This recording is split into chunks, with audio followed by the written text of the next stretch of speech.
사랑하는 성도 여러분,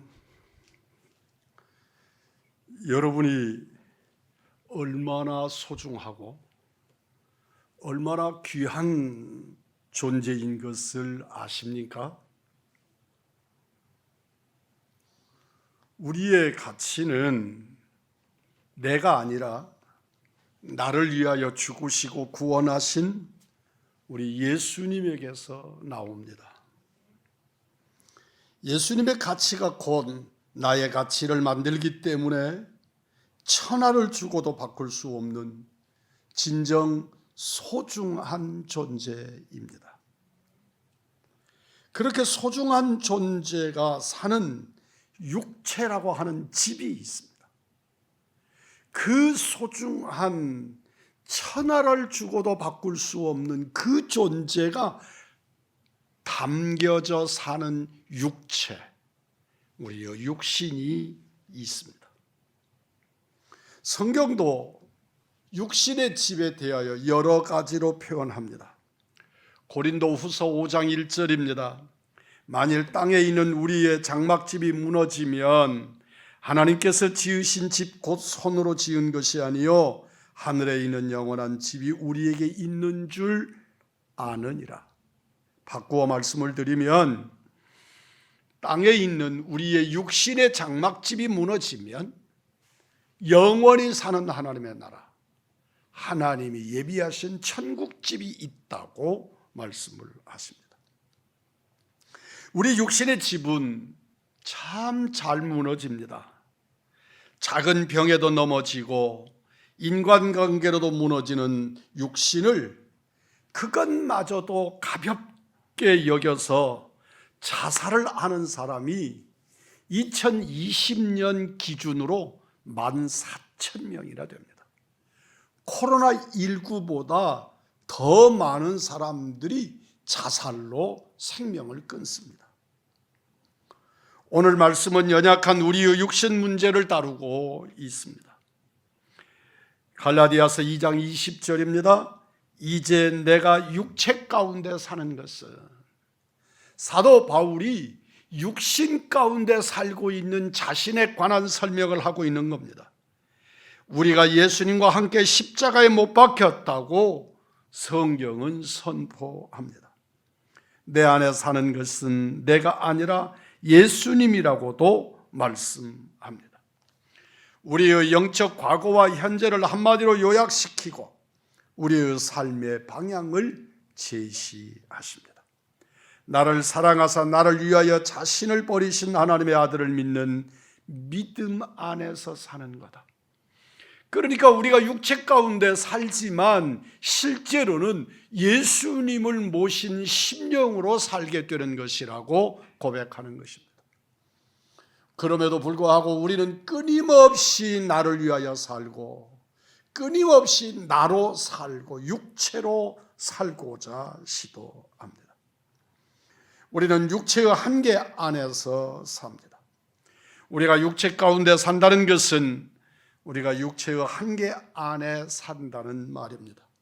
하나님이 우리를 창조하실 때 흙으로 지으셨습니다.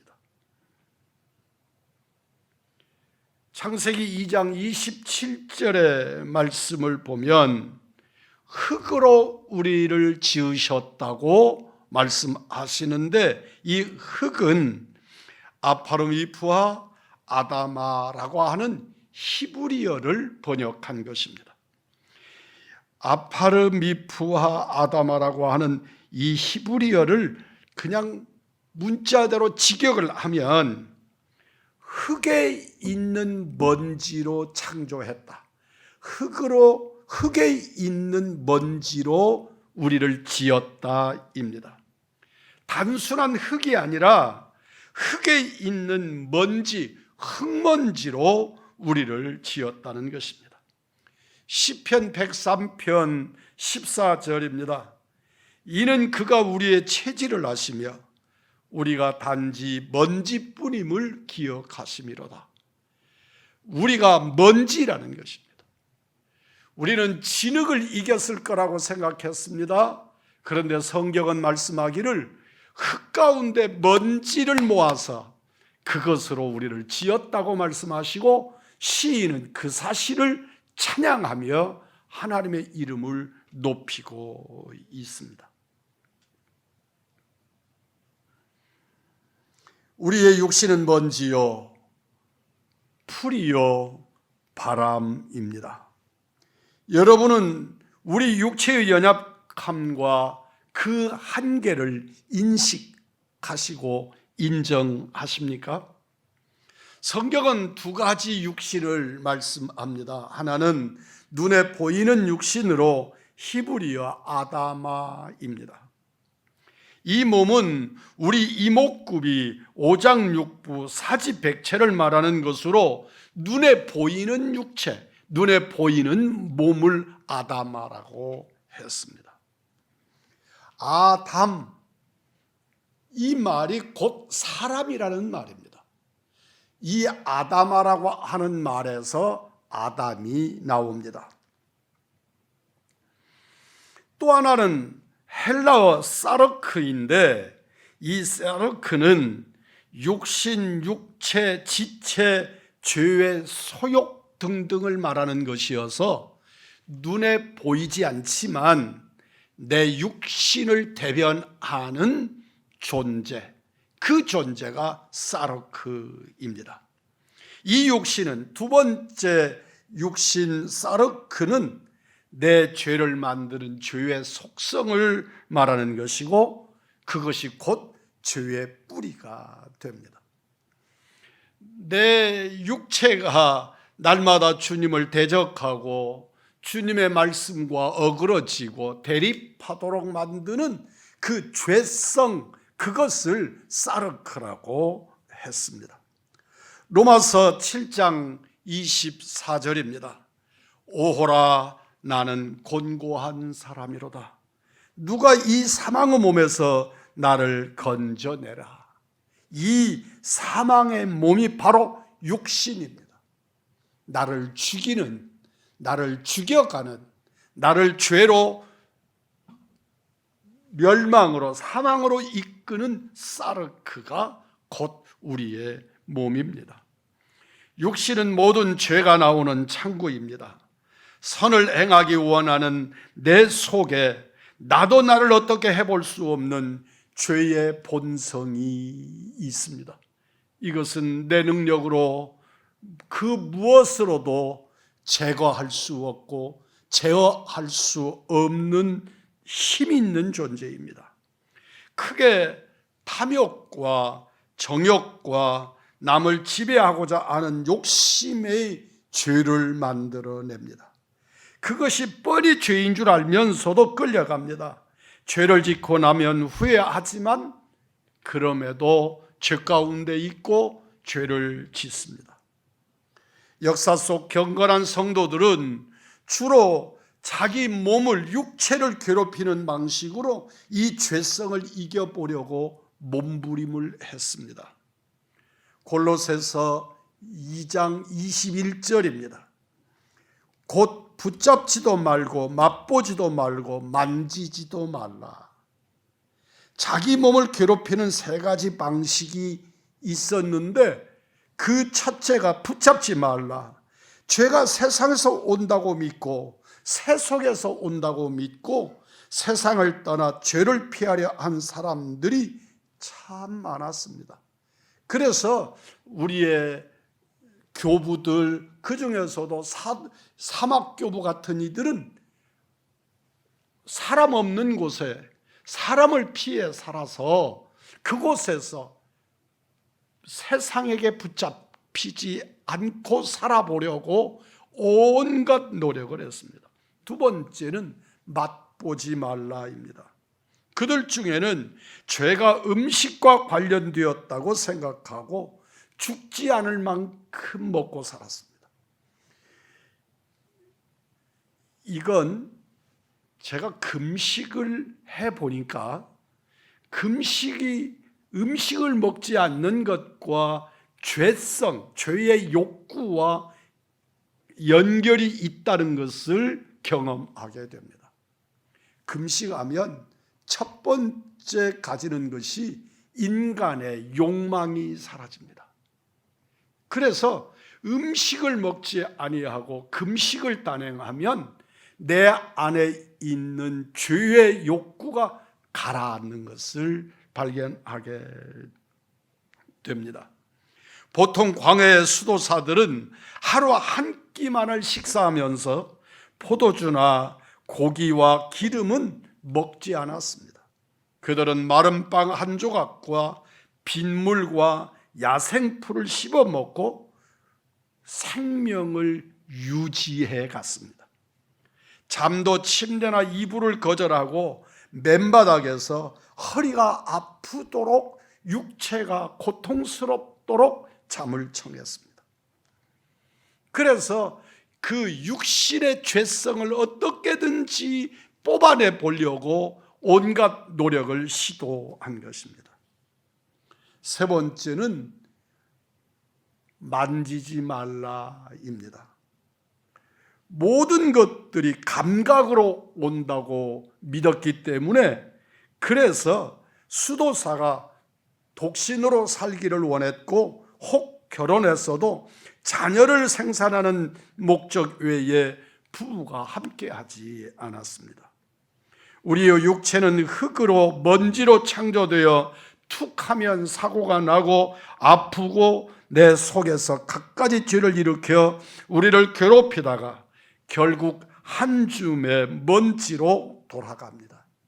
이것이 우리의 육체이고 육체의 한계입니다.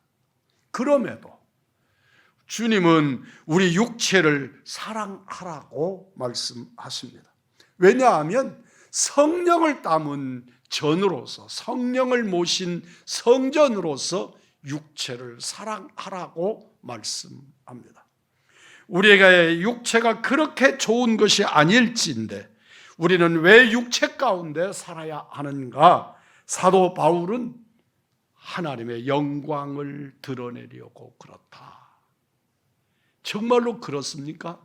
우리가 육체 가운데 하루라도 살고자 애를 쓰는 이유가 하나님의 영광을 드러내고자 그런 노력과 수고를 거듭하고 계십니까? 아주 솔직하게 우리가 하루라도 더 건강하게 그 삶의 목표와 욕구가 하나님의 영광이냐고 묻는 것입니다. 하나님이 우리에게 육체를 주신 이유가 있습니다. 이 육체가 우리에게 참으로 중요한 것은 하나님이 우리의 육신을 직접 만드셨기 때문입니다.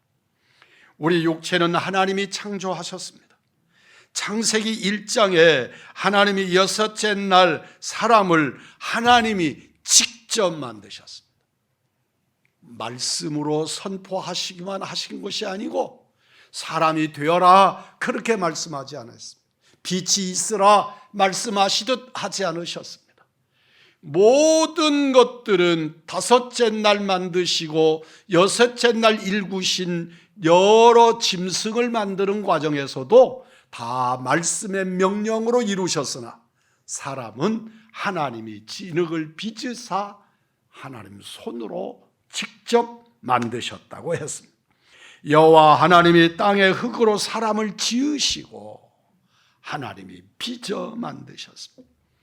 히브리어로 지었다를 이제르라고 말합니다. 이 이제르라고 하는 말은 아무것도 없는 상태에서 정말 무에서 유를 창조해낼 때 이제르라고 하는 단어를 씁니다. 하나님은 정성을 다해 우리를 만드셔서 그 속에 하나님의 생기를 불어넣어 생명이 되게 하셨는데 사람을 지으신다고 말씀하시는 그 지으심이 곧 이제르였습니다. 하나님이 직접 우리를 지어 만드신 것입니다. 그래서 우리의 몸은 빛보다 하늘의 땅의 궁창보다 땅의 바다, 해와 달, 우주의 어떤 생명의 가치보다 가치 있고 존귀한 존재인 것입니다. 하나님의 해와 달을 그리고 별을 창조하셨으나 우리 몸을 만지시듯이 우리 몸을 빚으시듯이 직접 만들지 않으셨습니다. 말씀으로 명하여 만드셨으나 하나님이 지으신 우리의 몸이 얼마나 신기한지 시편 139편 13절은 이렇게 말씀합니다. 주께서 내 내장을 지으시며 나의 모태에서 나를 만드셨나이다. 내가 주께 감사하오면 나를 지으심이 심히 기묘막측하나이다 라고 고백합니다. 우리의 몸은 정말 신묘막측하다. 놀랍습니다. 저를 찾아와서 1시간 반 정도 건강 강의를 하고 우리 성도들에게도 건강을 소개할 수 있는 기회가 있었으면 좋겠다. 그러면서 저에게 1시간 반 정도 건강 강의를 해주고 가신 선생님이 있습니다. 그런데 이 선생님이 이런 말을 했습니다. 자기는 주일학교부터 다닌 기독 학생이었지만 정말 예수를 믿었는지에 대해서는 자신이 없었다. 그런데 육체의 건강을 살피기 위해서 우리의 몸을 공부하기 시작할 때부터 우리의 몸을 연구하고 공부하면서 자기 스스로 저절로 만들어졌다고? 진화되었다고? 말도 안 되는, 정말 무식해서 하는 소리다. 자기 스스로 그렇게 고백하지 않을 수가 없었다. 인간의 세포 하나하나를 살피면서, 인간의 혈관을 살피면서, 인간의 육지 백체를 들여다볼 때 저절로 만들어질 수는 도저히, 만드시되 아주 철저하게 계획하시고 빚으시되 세밀하게 빚어 만드신 하나님의 섭리 아니고는 누구도 가능할 수가 없다. 이 인간의 존재는 하나님이 개입하셨다는 것 이외에 다른 말로 설명할 방법이 없다고 고백하는 것을 들었습니다. 신묘막측하다. 진정으로 여러분 한 사람 한 사람이 하나님께서 지으시고 지으신 여러분들을 바라보면 신묘막측합니다. 참으로 기묘하기만 합니다. 정말 사랑하는 사람의 얼굴을 한번 들여다보십시오. 얼마나 아름다운지, 얼마나 비밀스러운지, 얼마나 세심한지 참으로 놀랍지 않을 수가 없습니다. 더 놀라운 것은 나의 구주, 나의 하나님이시며 나의 생명이 되신 우리 구주 예수님이 이 육체를 가지고 이 땅에 오셨다는 것입니다. 어떤 모양으로도 오지 않으시고 그 어떤 존재로 우리에게 표현하지 않으시고 우리 주님은 우리의 육체, 이 인간의 모습으로 나와 똑같은 성정을 가지신 모습으로 이 땅에 우리 주님이 오신 것입니다. 어머니 마리아를 통해 육신을 입고 오신 이 하나님이 곧 나의 주, 나의 구원자 예수님이십니다. 자기를 비워 사람이 되신 하나님, 육신의 몸으로 태어나시고 33년을 이 땅에 그 몸으로 사시다가 십자가에 죽으시고 그 몸으로 부활하신 주, 그분이 나의 구주 예수님이신 것을 믿으면 아멘하십시다. 그리고 부활하셔서 40일간 육체와 함께 계시다가 승천하신 분이 우리 주님, 우리 예수님, 나의 구주이십니다. 뿐만 아니라 우리 몸이 왜 그렇게 귀한가? 우리 몸에 성령님이 거하시어 성전 산막 계시니 그 육체가 귀하지 않을 수가 없습니다. 사랑하는 성도 여러분, 이 땅에 성전은 존재하지 않습니다. 돌로 만들고 금으로 지은 성전은 이 땅에 존재하지 않습니다. 유대 나라 사람들이 계속해서 그 솔로몬 성전, 수룹바벨 성전, 헤롯 성전이 있던 자리에 지금 있는 이슬람의 회교도의 황금돔 사원이 지어져 있는데, 그 황금돔 사원을 밀어내고 그곳에 하나님의 성전을 재건하고자 절치부심합니다. 그러나 저는 생각합니다. 불가능하다. 그 황금돔 사원을 무너뜨리는 날 설명할 것 없이 중동은 불바다가 될 것이고, 그러므로 그 일은 불가능하다.